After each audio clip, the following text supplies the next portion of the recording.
Hello and welcome back students, welcome back to vision academy. So देखिए, आप में से काफ़ी सारे लोग ये रिक्वेस्ट कर रहे थे सर स्कोर वर्सेस परसेंटाइल का एक वीडियो लेके आइए कि परसेंटाइल कैसे यहाँ पे कैलकुलेट होता है। ठीक है, काफ़ी सारे लोगों को यहाँ पे score versus percentage, okay, percentage versus percentile में भी कन्फ्यूजन है, तो वो सारी चीज़ों को हम कवर अप करने वाले हैं। अब देखिए, काफ़ी सारे लोगों को, ऑलमोस्ट सभी लोगों को यहाँ पे उनका, आप सभी का टेंटेटिव स्कोर्स तो मिल गया होगा, बिकॉज आंसर की रिलीज़ हुई थी, ऑब्जेक्शन का टाइम दिया गया था, ऑब्जेक्शन के ऊपर वीडियो भी हमने बनाया था, तो आपको टेंटेटिव स्कोर्स तो मिल गए होंगे सभी लोगों को। अब देखिए, स्कोर्स क्या रिफ्लेक्ट करते हैं आपके परसेंटाइल के, इसको थोड़ा समझ लेते हैं। सबसे पहली चीज़, मैं परसेंटाइल को एक्सप्लेन करने से पहले ये बताना चाहूँगा कि जब परसेंटाइल होता है, तो परसेंटाइल में अगर हम बात करें तो जैसे देखिए, आपका एग्ज़ाम 3 शिफ्ट में कंप्लीट हुआ था, शिफ्ट 1, शिफ्ट 2 और शिफ्ट 3। ठीक है, इसमें ये कंप्लीट हुआ था, ये 3 शिफ्ट्स में कंप्लीट हुआ था। तो अभी आपका जो परसेंटाइल रहेगा ना, वो आपके ग्रुप के लोगों के साथ में ही बनेगा। जैसे कि अगर आप शिफ्ट 1 में थे, तो आपके शिफ्ट 1 में जो लोग थे उनके साथ में आपका कंपैरिजन होगा, ना कि शिफ्ट 2 और शिफ्ट 3 के साथ में। ठीक है, सिर्फ और सिर्फ शिफ्ट 1 के स्टूडेंट्स का कंपैरिजन शिफ्ट 1 वालों के साथ होगा, शिफ्ट 2 वालों के साथ होगा, और शिफ्ट 3 वालों का शिफ्ट 3 वालों के साथ होगा। ठीक है, अब समझ लो यहाँ पे अगर आपको मिला है, समझ लो यहाँ पे शिफ्ट 1 में हाईएस्ट मार्क्स आया है। ठीक है, हाईएस्ट मार्क्स समझ लो यहाँ पे 90 आया है। यहाँ पे हाईएस्ट मार्क्स जो है वो समझ लो कि 88 आया है, और इधर पे किसी रीज़न की वजह से समझ लो कि यहाँ पे हाईएस्ट मार्क्स सिर्फ 70 ही बन पाया। ठीक है, अब आप बोलोगे सर यहाँ पे तो ये तो गलत हो गया हमारे साथ में कि शिफ्ट 3 डिफ़िकल्ट था, शिफ्ट 3 जो था सबसे हार्ड था, ये मॉडरेट था। मैं ऐसा कह नहीं रहा हूँ अभी, हाँ, ये एग्जाम्पल है, this is only an example. नहीं तो आप कह दोगे कि सर ये एग्जाम आप हार्ड कैसे कह रहे हो। ठीक है, तो ये ईजी, तो ईजी, मॉडरेट एंड हार्ड हम ऐसा अज्यूम कर लेते हैं इसको। ठीक है, we are assuming it, okay, this is only for an example purpose. ठीक है, लिख दे रहा हूँ। तो एग्जाम्पल पर्पज़ में आप बोलोगे कि सर शिफ्ट 3 तो सबसे हार्ड था, अब हमारा रैंकिंग पीछे चला जाएगा। नहीं, रैंकिंग पीछे नहीं जाएगा। अब क्या होगा ना, यहाँ पे हाईएस्ट 70 आया है ना, तो this will be somewhat close to 99 percentile. ठीक है, ये समथिंग 99 परसेंटाइल के आसपास में होगा। ठीक है, इसका स्कोर कैसे कैलकुलेट होता है, परसेंटाइल कैसे कैलकुलेट होता है कि आप इसमें मतलब आपका रैंक, आपका मार्क्स मतलब, और आपसे नीचे, आपसे इक्वालेंट या नीचे कितने लोग हैं वो यहाँ पे टोटल। ठीक है, वो यहाँ पे टोटल लोग आ जाते हैं फिर। ठीक है, और इनटू 100 हम करते हैं इसको, तो उस हिसाब से हमारा यहाँ पे परसेंटाइल निकलता है।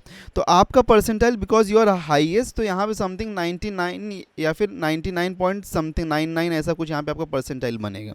यहाँ भी इसका भी परसेंटाइल 99.99 बनेगा। अब 99.99 क्यों बनेगा, बिकॉज हो सकता है 88 लाने वाला और भी कोई रहा हो, या फिर 70 लाने वाला और भी कोई रहा हो, तो इसलिए 99.99 या फिर 100 परसेंटाइल अप्रॉक्सीमेटली बोल सकते हैं हम इसको। ठीक है, तो इस तरीके से आपका ये परसेंटाइल बन जाएगा।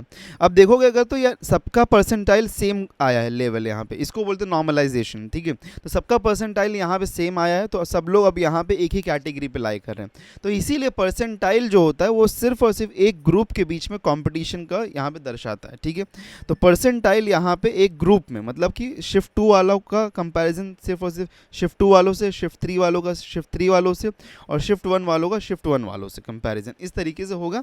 एंड फाइनली ये मर्जर होता है फिर यहाँ पे, जैसे समझ लो इसका ये कुछ रैंक, इसमें रोल नंबर समझ लो 1 था, यहाँ पे इसका रोल नंबर समझ लो 21 था, इसका रोल नंबर 31 था। तो अब रैंकिंग जब बनेगी यहाँ पे, तो 1 आएगा, फिर उसके साथ में 21 आएगा, फिर 31 आएगा, तो ये सब यहाँ पे फर्स्ट रैंक या फिर बोल सकते हैं जो भी होगा, तो इसी ऑर्डर में ये आ जाएंगे। तो ऐसा नहीं हो रहा है यहाँ पे, देखो इसीलिए हम बोल रहे हैं कि 90, 88 और 78, तो यहाँ पे देख रहे हो आपकी किस हिसाब से रैंकिंग बन रही है। ठीक है, तो परसेंटाइल इस तरीके से वर्क करता है। अब इसके बाद में चलिए बात करते हैं स्कोर वर्सेस परसेंटाइल। तो आपको कुछ ना कुछ स्कोर मिला होगा, तो आप सोच रहे होंगे कितना परसेंटाइल आपको मिल सकता है।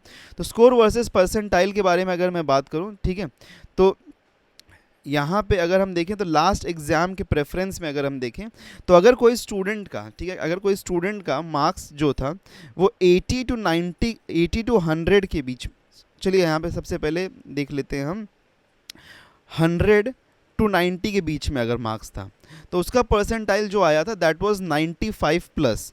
ठीक है, 95 प्लस परसेंटाइल वहाँ पे आया था। ठीक है, दिस वाज, इसके ऊपर गया था ये।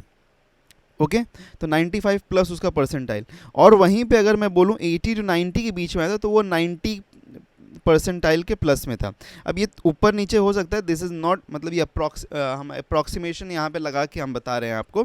सो ये जस्ट एक डेटा है जो कि लास्ट एग्जाम से हमने रिफ्लेक्ट कर रहे हैं यहाँ पे। तो 80 टू 90 तक आया था ना, तो 90 परसेंटाइल के रेंज में था। वहीं पे अगर हम बात करें 75 टू 80 के बीच में जो था, तो उसका परसेंटाइल जो था 85 परसेंटाइल के ऊपर था। ओके 85 परसेंटाइल के ऊपर था यहाँ पे। तो उसी हिसाब से यहाँ पे परसेंटाइल रिफ्लेक्ट हो रहे थे। तो परसेंटाइल में अगर हम देखें तो अगर हमने ऐसे भी स्टूडेंट से बात किया था जिनको 80 83 84 आया था, उनके परसेंटाइल 94 के आसपास 95 के आसपास थे। तो परसेंटाइल का जो यहाँ पे है, परसेंटाइल देखो, percentile is on basis of आपका रैंकिंग विथ द अदर्स, ठीक है। ये एक ग्रुप में रैंकिंग बताता है। स्कोर जो है ये सिर्फ और सिर्फ इंडिविजुअल बेसिस का है कि इंडिविजुअल बेसिस पे आपको कितना मिला है। Okay, are you getting it? तो उसी के हिसाब से अगर हम देखें तो यहाँ पे अगर किसी को समझ लो कि 70 से 75 के बीच में अगर मिल रहा है मार्क्स, तो एक्सपेक्ट कर सकते हैं कि 80 परसेंटाइल के आसपास में कहीं होगा।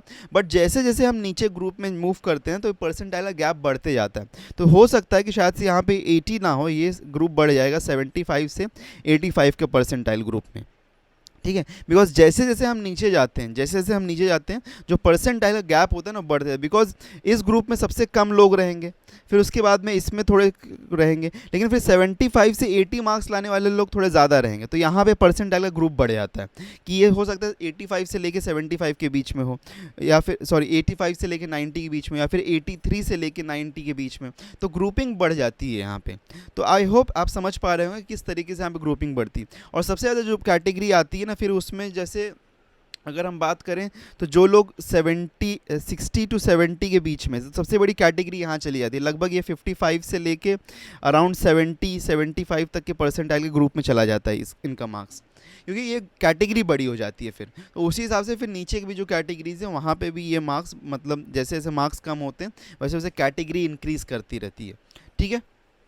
तो ये था परसेंटाइल एंड स्कोर। तो अगर किसी को भी यहाँ पे मैं एक चीज़ कहूँगा 80 या फिर 75 प्लस मिल रहा है, तो डेफिनेट आप रहिए कि आपको अच्छा एक परसेंटाइल मिलेगा और अच्छा कॉलेज मिलेगा।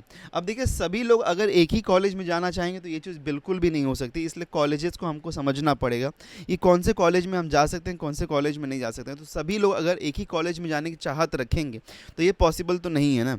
तो इसलिए क्योंकि कंपटीशन होगा, डेफिनेटली होगा, काफ़ी सारे लोग ऑलमोस्ट यहाँ पे अगर हम बात करें तो जब फर्स्ट एग्ज़ाम हुआ तो 57,000 एप्लीकेंट्स थे। ओके, सेकंड एग्ज़ाम हुआ तो 49,000 एप्लीकेंट्स, जिसमें से काफ़ी सारे रिपीट वाले भी थे। तो ऑन एन अप्रॉक्सीमेट बेसिस मैं यहाँ पे एस्टिमेशन लगा रहा हूँ कि 80,000 एप्लीकेंट्स हैं यहाँ पे।